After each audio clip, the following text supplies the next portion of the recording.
This is the Dover Download Podcast. My name is Christopher Parker, and for the past 25 years, I've had the pleasure of working with, learning from, and talking to a variety of volunteer, staff, and community members. This podcast explores conversations, activities, and a variety of policies and programs which exist here in Dover to improve the community in one way or another.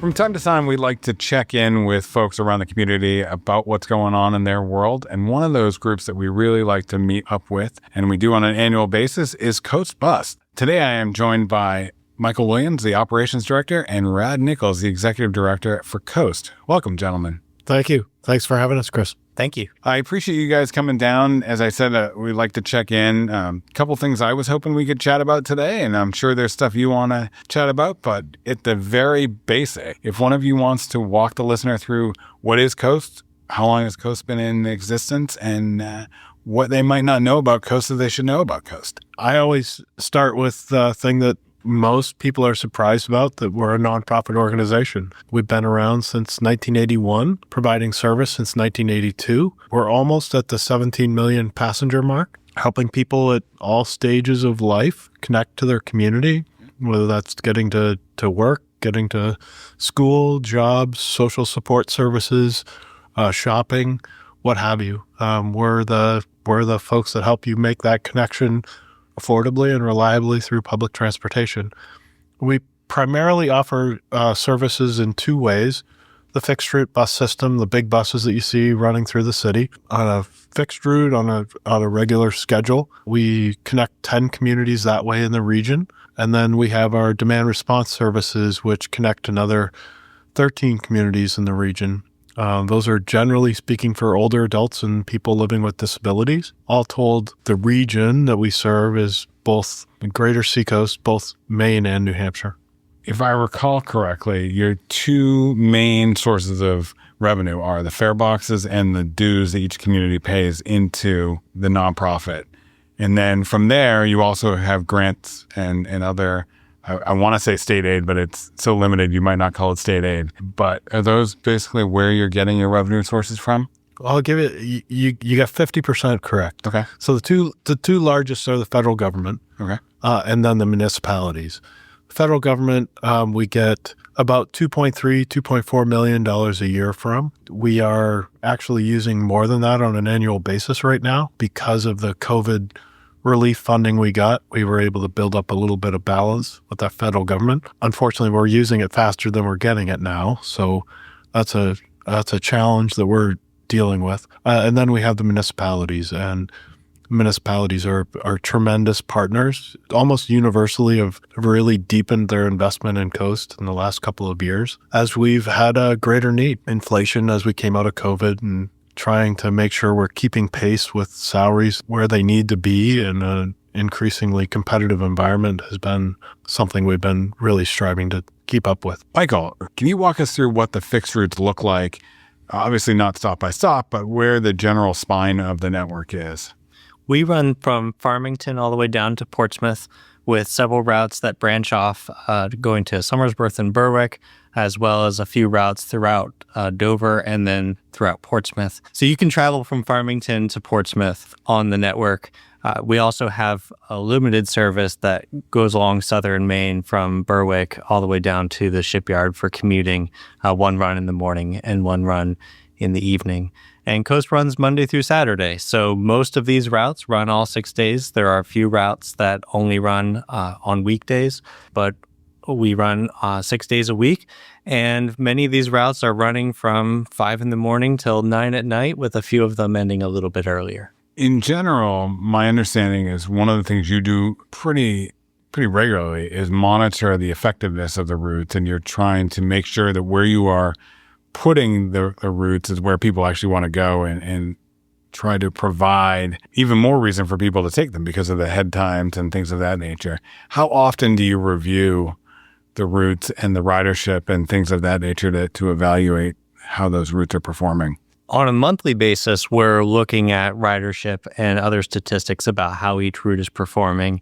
And then we also engage the community for information with a survey that we complete every 2 years. And as this podcast is coming out, we're actually just wrapping up the survey this time around. And that gets us a lot of input on people's travel patterns, how they may have shifted, how people are using the service.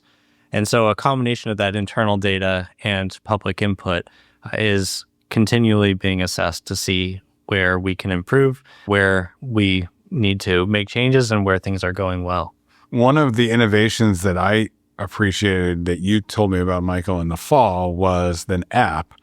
I had let you know that I was going from Dover to meet my wife in Rochester after work, and was looking at using the route planner on the website to figure out the best way. And you said, you can also use the app. Can you walk the listener through what that provides? Because I thought that was the way to go. That was a great opportunity. Yeah, we contract with a company called Passio. So the Passio Go app, which is free on Google Play Store or on the Apple equivalent, that app will let you see the real-time location of our buses across our system. So instead of going out and waiting at a bus stop and potentially having to wait a while if you're not sure when it comes, you can just look on the app and see the bus coming and minimize your wait time outside. It also gives estimated arrival times at stops and other information about how to use the system and how to link to our schedules. Our website, coastbus.org, also has all of our schedules with estimated times for all of our stops. And the trip planner is linked right there as well, which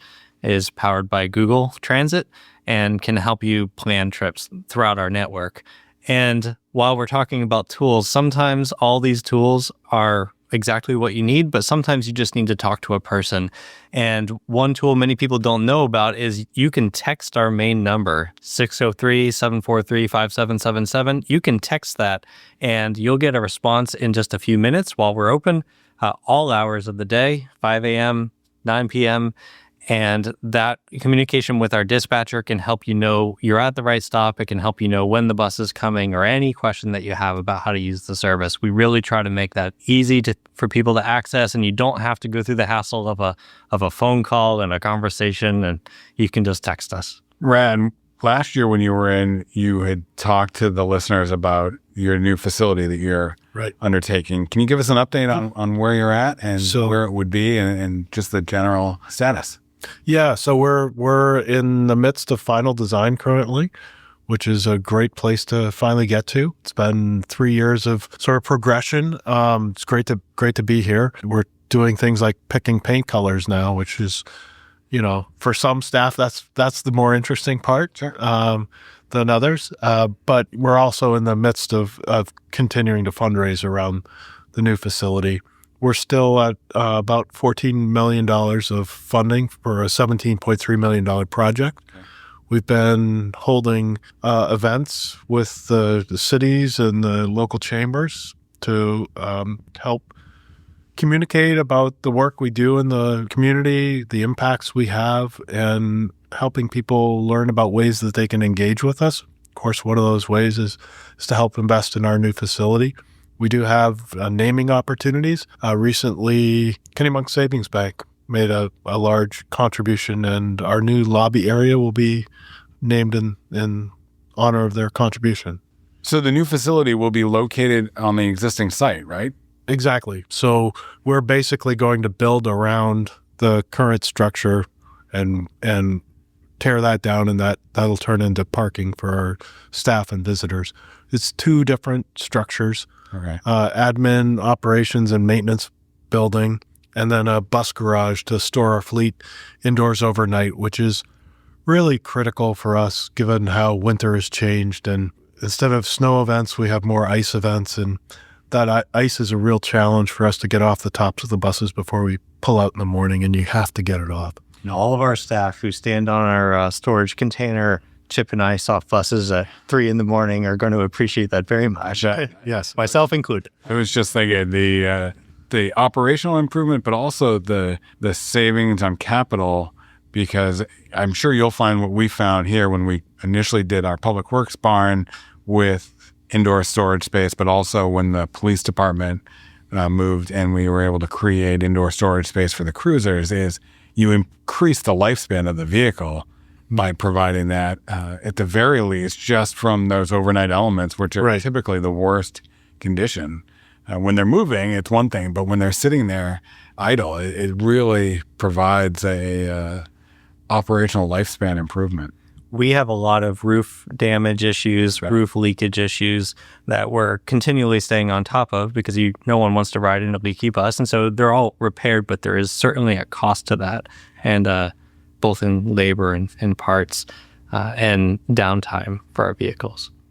One initiative that I heard of recently that I think is a brilliant move is the sponsorship of a day opportunity. I believe it's on Saturdays, a company or an entity can sponsor ridership. Is that the piece of it? Yeah. So we're looking for new ways to engage with our local business community. And I'm not going to remember who came up with it, but we had this great idea of a sponsorship of a day and removing the barrier of the cost of service.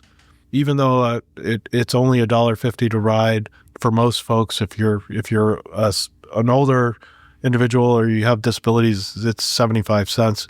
But even that for some folks, depending on how much you're traveling, can be a financial burden. So we look to work with area businesses to sponsor a fare-free, and we've picked Saturday. It's a little bit lower bar in terms of the amount we would need for a sponsorship. It's $2,500 to cover fares for the day. And we've seen great success. So far, we've held 2 of these. Cross Insurance was our first sponsor. Piscataqua Savings Bank was our second sponsor. On the first Fare-Free Saturday, we saw a 20% increase in ridership, which was good for a day, first time we ever did that. Second time around was a 28% increase in ridership. I expect we'll see that continue to grow. We've got another Fare-Free Saturday on May 24th. I'm hoping that we'll be over 30% when we get the results from that third Fare-Free Saturday, and we're looking for additional sponsors as well. If an entity or a company wants to do that, who do they reach out to? How would you get someone if I'm interested in being part of that program? Yep. So if you're interested in learning more about the program, we have information on our website under opportunities relative to sponsoring a fare-free day. Also, feel free to give me a call, 743-5777, extension 100. I'm happy to talk. Looking to dive in on something that you mentioned earlier, Rad, you said you're almost at your 17 millionth rider. Yes.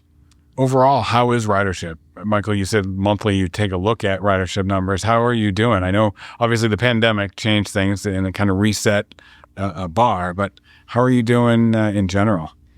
Ridership has been growing significantly over the last 2 years. So coming out of the pandemic, our ridership did go down, and that aligned with a redesigned system, which also saw frequencies on some routes decrease. And so those factors combined affected ridership. And then we entered a period of short staffing where we were struggling to get enough operators.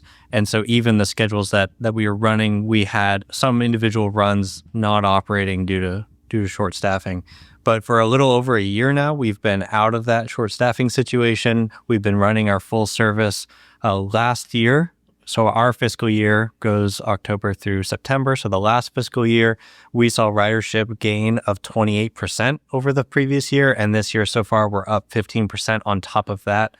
So we've really seen significant growth in ridership, and we're on track to do quite well this year. Do you have any thoughts on where that gain is coming from? Is it because people are becoming more aware of the service or more comfortable with the route changes, or they're just more awareness, or do you have a sense for what's driving? I mean, those are great numbers. I think it's all of the above. So we have people who have relocated to this area from elsewhere who are reaching out to us to understand how to use the system, and they're seeing it as their best option for commuting to work or doing their errands. So we know that some of that is going on, just new riders. We have people who maybe stopped using it during COVID for various reasons who have returned to the system and have reached out to understand or provide feedback. And so we know some of that is going on as well. Some travel patterns may have shifted. We're seeing more commuting towards Dover for employment versus going all the way to Portsmouth. So we're seeing a lot of the services connecting Dover with Somersworth and Rochester, seeing some of our highest ridership. And we are hoping to get even more information from the survey we're doing this spring. So it's been 2 years since we've gotten that kind of concrete feedback, and we hope to know even more by the time this comes out. And I would say, too, the housing crisis is driving some of this. And we know that housing is the number one driving expense for a family. Sure. Number two is transportation. Right. And between the two, you're almost at 50% of a household budget. If not above. Right. So we are a way that you can sort of mitigate those transportation costs, particularly as your housing is further away from where you need to go for work or school or what have you. So we offer an affordable, reliable alternative. I think one of the things that continues to strike me about Coast is the efforts, both overt and covert, of the entity to remind people that it's not for one demographic or another. You really are there to serve the population of the Seacoast. That's your only demographic. Right. And that regardless of your mobility, regardless of your social status, your economic status, any other status, there's a spot for you on the Coast bus. And your routes are designed to really capture as much opportunity as possible. The buses are clean, they're well driven, they're accommodating, and I think that that's one of your real strengths as an entity is appealing broadly. And that's a culture we've tried to build over 28 years, 30 years. Decades, right? So, and we're there for anybody at any stage of life, and at certain stages you might need us more than others. Yeah. If you're a busy family with 3 kids going to sports events and recitals and everything, you're probably not going to use the bus for a little while. That's all right. It's fine. There'll be a point in life where you might start to use it again a little bit more.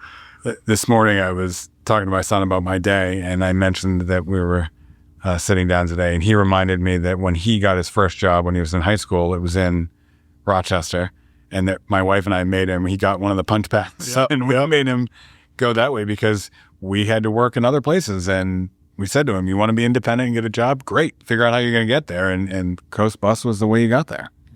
And so I'm in a situation where, unfortunately, where I live, I can't access a coast route, but I drop my whose fault is that? That is my fault. And the housing market's fault. No, but I drop my car off at a shop, and then I use the bus to get to work when I need to have work done on my car. So even if you're not using it every day, there are opportunities where it makes life easier. You don't have to coordinate with your partner on and adjust their schedule when you're trying to get this errand done.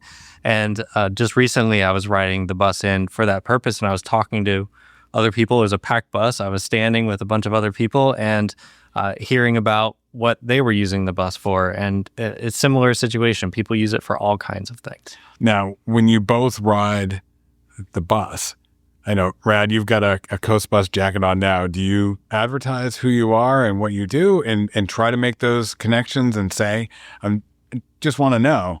Or do you try to observe and blend in? I've done both. Sometimes I've got the jacket on, it's obvious, or I'm talking to the driver and then people know. And then sometimes I do just blend in and observe the setting and see how things are going.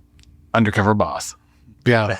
No, I think it's oftentimes a blend, and it depends on the situation. I want to thank you both for coming in today and to continue to encourage community support for Coast. It's a phenomenal organization. It's a nonprofit, sure, but I think it's more than that in my mind. It's just a fabric of life. It's what makes the Dover community a positive place, because you are providing a service that we all can benefit from, and we all should benefit from, directly or indirectly. I think we benefit. And I encourage listeners, if you haven't been a rider, there's nothing stopping you. It's $1.50. Transportation Center, it's a good spot to get on to go to multiple spots, but it's got to be at least 40 stops around the community in general. So find one, go to coastbus.org and look at the trip planner, and really take advantage of this service we have. We're lucky to have, in fact. There are over 400 stops in the Seacoast area. 132 in Dover. There we go. That's the number I was trying to... my 40 was way off. So there you go, listener. You have 132 opportunities to get on the bus in Dover and go someplace, about 400 of which there are to be in the system. Thank you very much for having us. We really enjoy the work that we do, and it's great to have Dover as a partner, and it's great to come on and talk to you. Have a great day. Thanks, you as well. Dover has a wealth of history in its over 400 years of existence. Coming up, Mike Gillis is going to share some of that history with us. This week, in 1885, a scandal unfolded in Dover that seemed plucked from the pages of a Victorian melodrama. Late one spring evening, Officer H. Cody of Biddeford, Maine, arrived in Dover on official business, an elopement investigation. The target, Peter Gagne, a 25-year-old mill worker originally from Franklin Falls, New Hampshire, who had abandoned his wife and 3 children a year earlier. Gagne had fled to Biddeford, found work in the mills, and there met Delia Thibault, a young woman who, by the standards of the Boston Globe's less-than-kind commentary, was not of a prepossessing appearance, nor seemingly very bright. Despite this, Peter pursued her, and Delia, warned by friends that Gagne was already married with children, chose to go with him anyway. She claimed he promised to marry her. On Saturday, May 16th, they vanished, bound, as it turned out, for Dover, where they hoped to begin a new life together under false names. But their plan quickly unraveled. They arrived at the home of Isaac Lucas, a brickyard owner living just 4 miles outside the city, and asked for work. Lucas later recalled, "They walked down here last Saturday, represented themselves as man and wife, and asked for a job. As I was short of help, I engaged them both, agreeing to pay them $20 per month and board them." Lucas's property wasn't just a quiet retreat, it was part of a bustling brick-making operation central to Dover's industrial growth. Lucas had acquired the brickyard decades earlier and was producing over 1.5 million bricks a year. His bricks built the very mills and buildings that defined 19th century Dover. Today, Isaac Lucas Circle in Dover bears his name. Back in 1885, Lucas's good faith was taken advantage of. When Officer Cody tracked the couple down, Gagne was found undressing in the kitchen, and Delia was in a nearby room. Gagne was arrested on the spot. Delia's father had followed close behind, accompanying the officers to Dover. At the station, he pleaded with her to return to Biddeford, promising the whole affair would be forgotten. Reluctantly, she agreed. City Solicitor George Prey determined the trial should be held in Maine, and by 10:35 that night, Delia, her father, and Gagne were all on the train back to Biddeford. It was a swift end to a scandal that, in an era when marriage and morality were tightly policed, was considered more than a private matter. It was a threat to social order. Thanks for listening to the Dover Download this week. If you like what you heard, subscribe through your favorite podcast aggregator. And if you have something you want to hear a topic on, let us know. Finally, this is just one of the many ways we share information about the city of Dover. You can subscribe to the Dover Downloads email newsletter every week, or other newsletters that we have, by going to the City of Dover homepage, www.dover.nh.gov. Have a great week.